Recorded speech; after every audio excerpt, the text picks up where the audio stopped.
So Morningstar just came out with their new retirement income report, and they project that the safe withdrawal rate for a retiree in 2025 is a paltry 3.7%.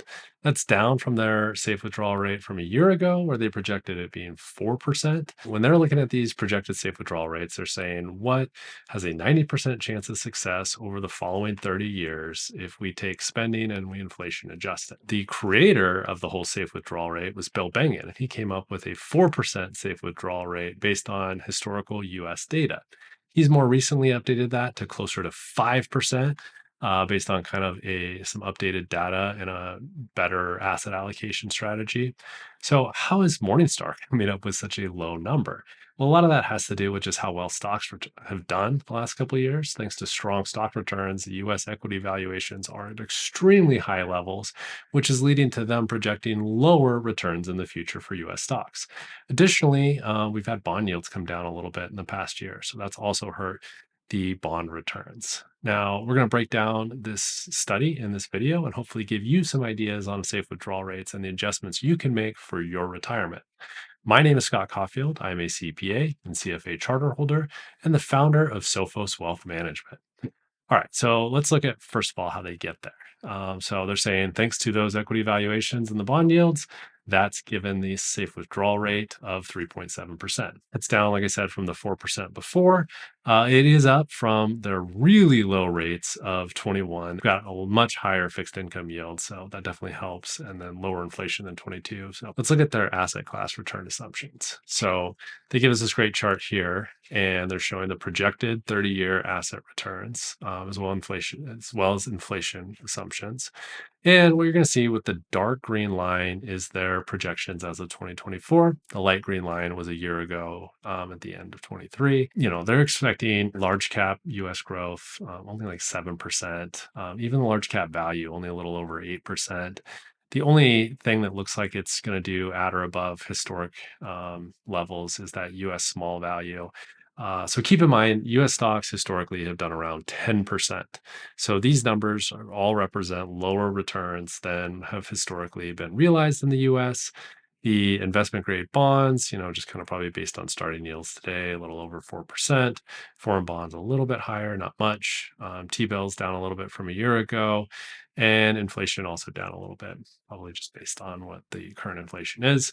So, all of this is kind of interesting. Keep in mind that it is lower than historically been realized, but I would argue that's appropriate. Any valuation metric that I look at for US stocks look like some of the most expensive, if not most expensive, in US history. I'm a little surprised that the foreign stocks, the return projection isn't a little bit higher. When I look at least emerging markets, they're at some pretty cheap valuation levels, and emerging or foreign stocks in general are vastly cheaper than the US stock market.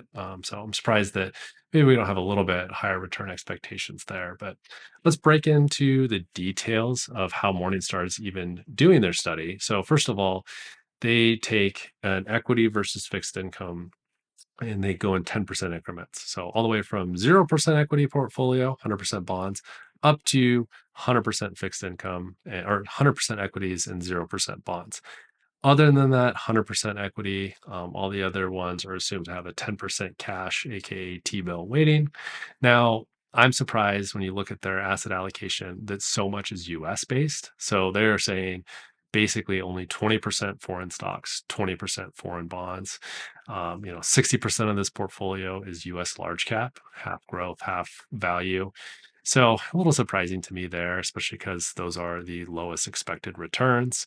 As you can kind of see, you could maybe be strategic with your portfolio and come up with better expected future returns based on this data. Looking at this following table, it's going to show you the starting safe withdrawal rate based on your asset allocation and your time horizon. Now, I think one thing I'll point out when they say 90% success rate, um, what they're doing is using a Monte Carlo simulation. So if they're saying, hey, we expect US large caps to return 7%, they're going to also say, what's the volatility of those?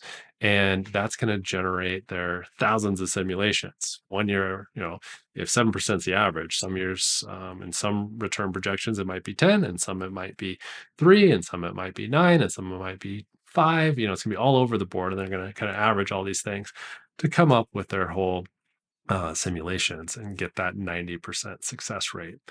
Now, one of the things I think is interesting about this table, if you look at the 30-year column here, 30-year row, that's what we're kind of focused on for a 65-year-old retiree.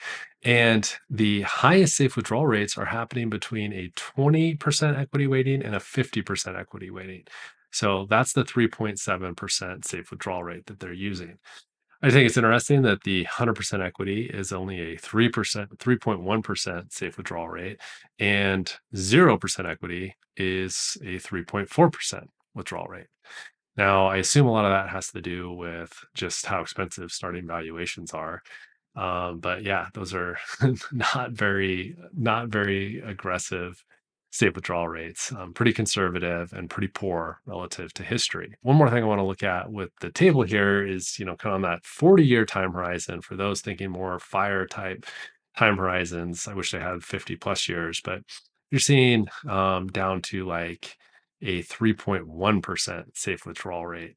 And I would bet that as you start to expand that time horizon, you're not going to go much lower. In fact, I've talked about this in another video, but Bill Bang's talked about really on a really long-term time horizon. Once you get out to like 50 years plus, it just sort of approaches a terminal safe withdrawal rate, a little over 4%. And whether your time horizon is 50 years or 200 years, that's kind of where it settles.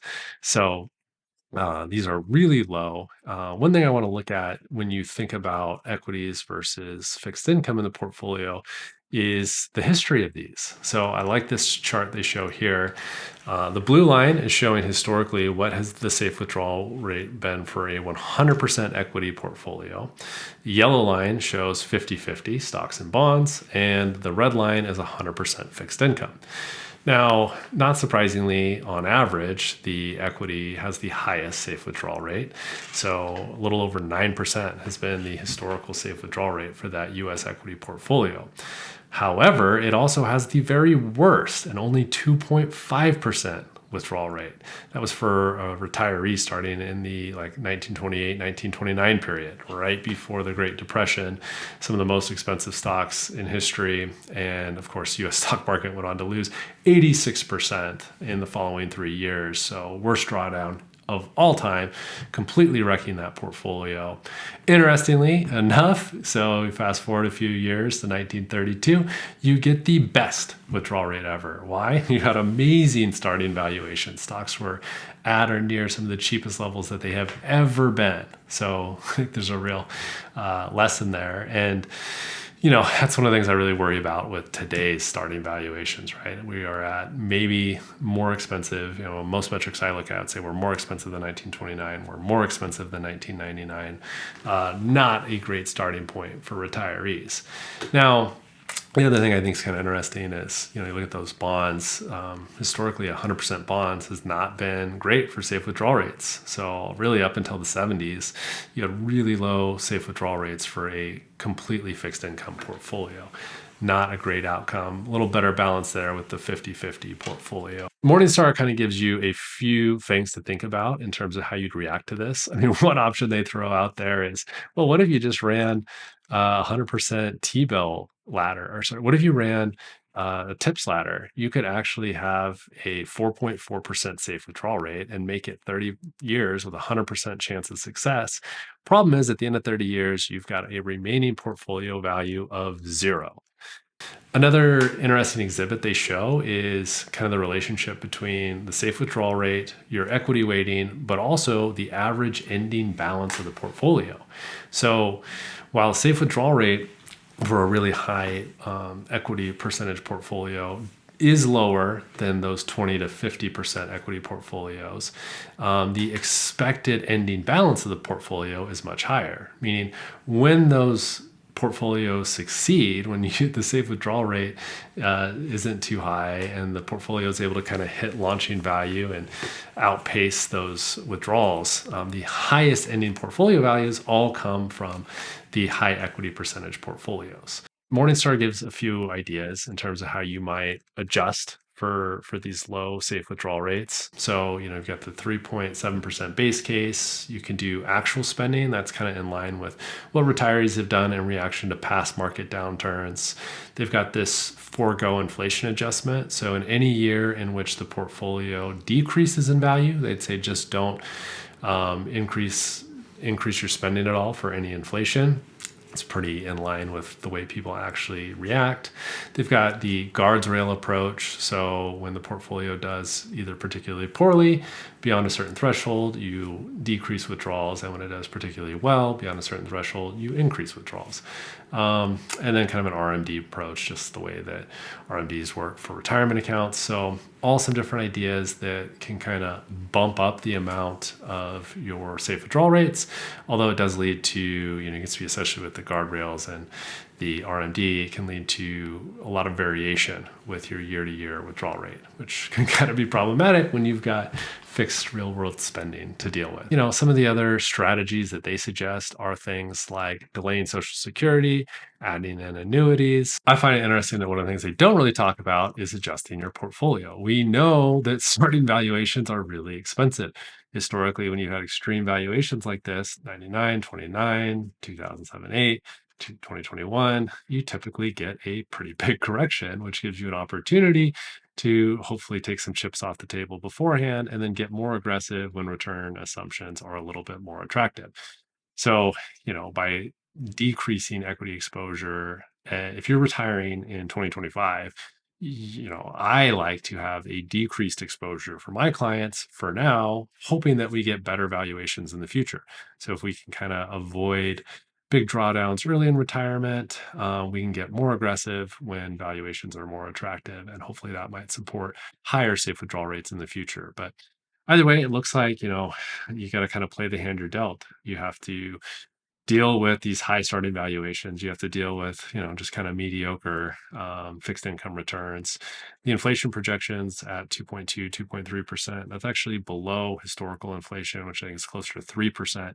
So in some ways, that's a tailwind at the moment, but, that would be a risk to the future. If you got low equity returns and high inflation, it could really kind of ruin a lot of these safe withdrawal rate assumptions. So either way, I think, you're going to have to kind of take a sacrifice somewhere, either be more flexible with your spending or, more flexible in your portfolio, or just start with a lower safe withdrawal rate. So anyways, I hope this video gives you lots of food for thought. Encourage you to share it with anyone you think would benefit.